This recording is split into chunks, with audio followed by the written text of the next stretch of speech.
হে বন্ধুরা, কেমন আছো? তো আশা করি সবাই ভালো আছো, সুস্থ আছো। আমিও খুব ভালো আছি। আজকে তোমাদের জন্য একটি অন্যরকম রেসিপি নিয়ে চলে এলাম।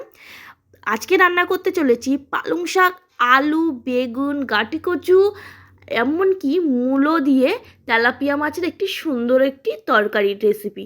তো এই রেসিপিটা শীতকালে আমার খেতে খুবই ভালো লাগে। আর এই শীতের সবজি দিয়ে একটা যদি তরকারি বানানো যায়, খেতে তো অসাধারণ লাগে। তো তার জন্য সবজিগুলো তো আমি আগেই কেটে রেখেছিলাম আগের দিন। আর এখানে সুন্দর মতো তেলাপিয়া মাছগুলো ভেজে নিচ্ছি। তো মাছটা আগে ভেজে নিই। আর এই যে রান্নাটা আমি করব, একদম কম তেল মশলায় রান্না করব। আর তাছাড়াও আমি কিন্তু একদম সাধারণভাবেই রান্নাটা করছি।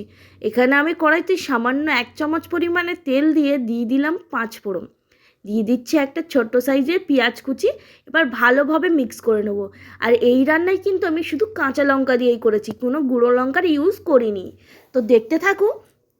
এবার কেটে রাখা সবজিটা দিয়ে দিলাম, বেগুন, আলু, গাঁটি কচু, মূলো, এগুলো সুন্দর মতো কেটে রেখেছিলাম, সেটা এখানে অ্যাড করে দিয়েছি। দিয়ে এবার ভালোভাবে নাড়াচাড়া করে এখানে পেস্ট করে নিতে হবে। এবার কাঁচা লঙ্কা দিয়ে দিয়েছি। কাঁচা লঙ্কার ঝালটা তোমরা কম বেশি করে দিও, কারণ আমাদের বাড়ি একটু ঝাল ঝাল খেতে পছন্দ করে, তাই আমি অনেকগুলো লঙ্কা কেটে দিয়েছি।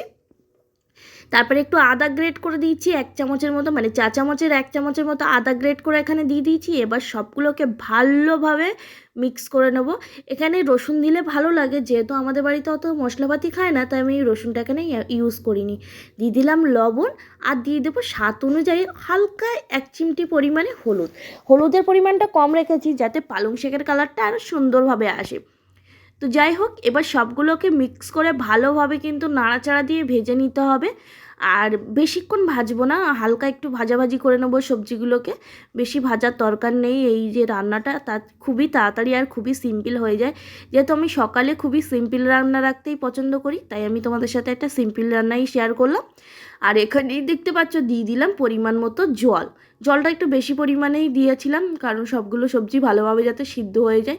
আমি যদি বেশিক্ষণ এটা কষাতাম, তাহলে একটু জলের পরিমাণটা কম রাখলেও অসুবিধা হতো না। এবার আমি কিন্তু একে একে পালং শাকগুলো, কেটে রাখা পালং শাকগুলো এখানে অ্যাড করে দিচ্ছি। দেখতে পাচ্ছ হাতের সাহায্যেই কিন্তু এরমভাবে দিয়ে দিচ্ছি। সব পালং শাক দেওয়া কমপ্লিট। এবার ঝোলের সাথে ভালোভাবে পালং শাকগুলো চেপে চেপে মানে বসিয়ে দিচ্ছি, পালং শাকগুলো যাতে উঠে উঠে না থাকে। এবার আমি 10 মিনিটের জন্য ঢাকা দিয়ে ওয়েট করব, যাতে সবজি শাক সবগুলো ভালোভাবে সিদ্ধ হয়ে যায়। তো এখানে দেখতে পাচ্ছ ঢাকনা খোলার পরে আমি ভেজে রাখা তেলাপিয়া মাছগুলো এখানে অ্যাড করে দিচ্ছি। আর এখানে কিন্তু আমি কিছু আলু ম্যাশ করে দিয়েছিলাম, মানে ঝোলের ভেতরেই, যাতে ঝোলের আলুগুলো কিছুটা ম্যাশ করে দিলে কি বলো তো, ঝোলটা একটু গাঢ় আসে আর খেতেও কিন্তু ভালো লাগে। তো এখানে আমি হালকা একটু জিরে গুঁড়ো দেবো আর একটু মিট মশলা, আর কোনো মশলা ইউজ করবো না। তোমরা চাইলে কিন্তু মিট মশলাটাও না ইউজ করতে পারো, সেক্ষেত্রে খেতে আরও ভালো লাগবে। তো মিট মশলাটা জাস্ট সেন্টের জন্য দিয়েছিলাম। তো আজকের রেসিপিটা তোমাদের কেমন লাগলো জানাতে কিন্তু একদমই ভুলবে না। এখনকার জন্য টাটা, বাই বাই।